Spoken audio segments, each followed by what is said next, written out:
آپ کو بتاتی چلوں، ایران امریکہ کے مذاکرات کا سلسلہ شروع، کل سے اسلام آباد میں یہ مذاکرات شروع ہونے جا رہے ہیں اور اسلام آباد میں سیکیورٹی مزید سخت کر دی گئی ہے۔ مزید تفصیلات جانیں گے ہمارے نمائندہ خصوصی عدنان سجاد سے۔ جی عدنان، اسلام آباد اور ریڈ زون کی کیا تفصیلات ہیں، آگاہ کیجیے گا۔ سے عام پیش رفت کی میزبانی کر رہا ہے، جو میزبانی میں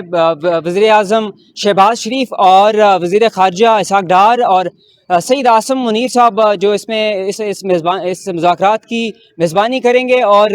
پھر اس کے بعد سیکیورٹی کی اگر بات کی جائے تو پاکستان کے اندر اس مذاکرات کے لیے بہت ہی زبردست سیکیورٹی کی انتظامات کیے گئے ہیں، تمام شرائیں بند کی گئی ہیں اور جو مین جگہیں ہیں ان کو بند کر دیا گیا ہے۔ اسلام آباد کے اندر جو ریڈ زون ہے اس کو مکمل طور پر بند کیا گیا ہے، لوگوں کو نہیں جانے دیا جا رہا وہاں پہ۔ اور اس کے بعد جو عام پیش رفت ہے اس میں وہ یہ ہے کہ ایران کی طرف سے جو وفد آنا ہے، مسعود پزشکیان کا پیغام جاری کیا انہوں نے شہباز شریف کے لیے، وزیر اعظم شہباز شریف کے لیے، کہ ہمارا وفد جو ہے وہ ہفتہ کے روز آئے گا، چونکہ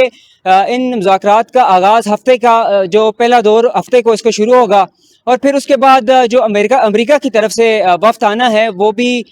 جو ہے وہ اس میں شامل ہیں، اسٹیو وٹکوف ہیں اور اس کے بعد جے ڈی وینس ہیں جو اس وفد میں شامل ہوں گے۔ سفارتی سطح کی جو بھی وفد ہے وہ اس میں 23 ارکان جو ہیں اسلام آباد کے اندر پہنچ چکے ہیں،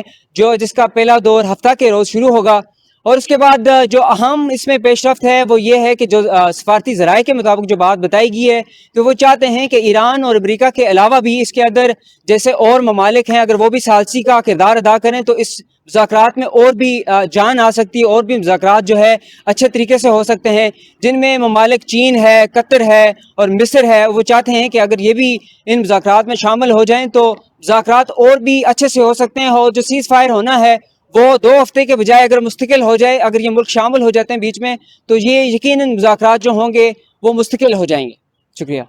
بہت شکریہ عدنان، تفصیلات سے آگاہ کرنے کے لیے۔